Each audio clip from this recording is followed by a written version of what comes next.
Good morning. ভালো আছো নি সবাই? আচ্ছা বসো। আজকে আমরা কত অনুশীলনী করব বলো? 2.2 কি চ্যাপ্টারের নাম কি? মুনাফা না? তাহলে আজকে আমরা একটা কি সৃজনশীল অঙ্ক করব, ঠিক আছে? আচ্ছা, আমরা অনুশীলনী 2.2 এর বুঝছো কত নাম্বার? বোধ 2 এর 13 নাম্বারের অনুশীলনী সৃজনশীল অঙ্ক একটা করব, ঠিক আছে? তাহলে আমরা একটু প্রশ্নটা দেখি। একই হার চক্রবৃদ্ধি মুনাফায় কোন মূলধন 1 বছরান্তে চক্রবৃদ্ধি মূলধন 19,500 টাকা এবং 2 বছরান্তে চক্রবৃদ্ধি মূলধন কত? 20,280 টাকা। তারপরে আমাদের ক নাম্বার হচ্ছে মুনাফা নির্ণয়ের সূত্রটি লিখো। তারপরে খ নাম্বার কি আছে? মূলধন নির্ণয় করো। মূলধন মানে কি? আসল। একই হারে উক্ত মূলধনের জন্য 3 বছরে সরল মুনাফা আর চক্রবৃদ্ধি মুনাফা পার্থক্য আমাদেরকে কি করতে হবে? বের করতে হবে। আচ্ছা, মুনাফা নির্ণয়ের সূত্র লিখো বলছে না?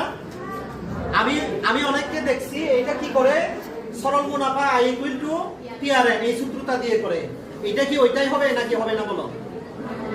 হবে না, কারণ এখানে কি আছে? চক্রবৃদ্ধি মুনাফায় আছে প্রশ্নে, বুঝছো? হয়তো এখানে চক্রবৃদ্ধি মুনাফা নির্ণয়ের সূত্রতে লেগে নাই, কিন্তু প্রশ্নে তো চক্রবৃদ্ধি মুনাফা আছে, ঠিক আছে? তাহলে ক নাম্বার কি হবে বলো?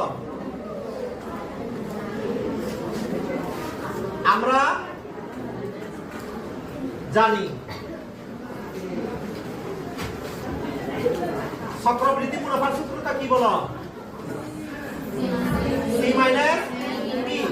তাহলে C এর চক্রবৃদ্ধি মূল C এর মান কত? কিন্তু 1 প্লাস আর কোণের মাইনাস কি হবে? P। তারপরে আমরা কোনটাকে কি নির্দেশ করছে এটা লিখে দিতে হবে নাকি হবে না? এখানে P মানে কি? আসল বা মূলধন, বুঝছো নি?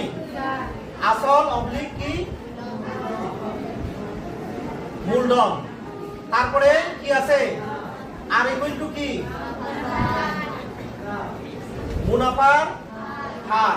তারপরে n মানে কি? সময়। C = কি? চক্রবৃদ্ধি মূল, ঠিক আছে নি? এটা হলো ক নাম্বারের আনসার, ঠিক আছে? তাড়াতাড়ি লিখে নাও ক নাম্বার, ঠিক আছে? মূলধন নির্ণয় কিভাবে করব?